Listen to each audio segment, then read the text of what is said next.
course, depression and ADHD are not the only disorders, unfortunately. There are anxiety disorders and obsessive-compulsive disorders and a lot of other. We see some form of depression, too, in early bipolar disorder with children. How would you describe bipolar?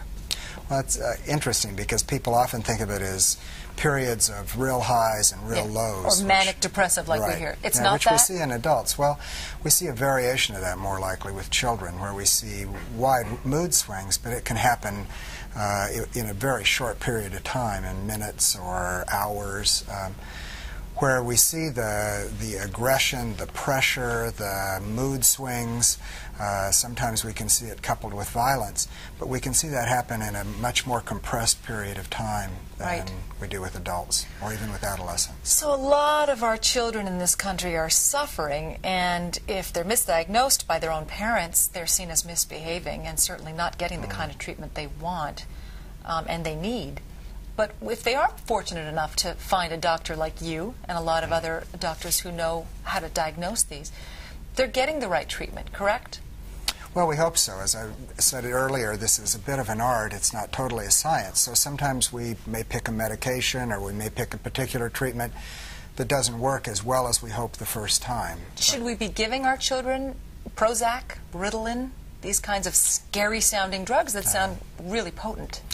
Well, I think it depends on their diagnosis and the severity of the disorder, but there are certainly some young people that we see who benefit a great deal from these medications. And it's not just what the medication does, the medication per se.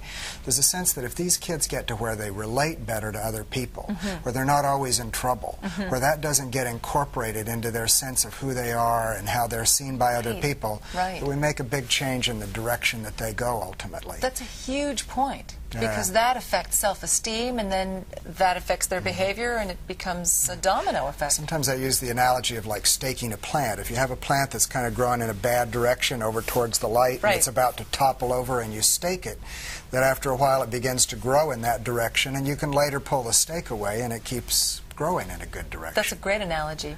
As far as your research has gone and all of your experience, do you think environment can change or affect brain chemistry? Yeah, I sure do. I think that it makes a big difference. I think that... Can you give us an example of that? Well, I think that when we're under a great deal of stress, we know that it makes our body release a fair amount of cortisol. And that cortisol can affect different neurochemicals in the brain. And we know that if that keeps on for a long enough period of time, that it can actually change the size of certain brain structures, in particular the hippocampus.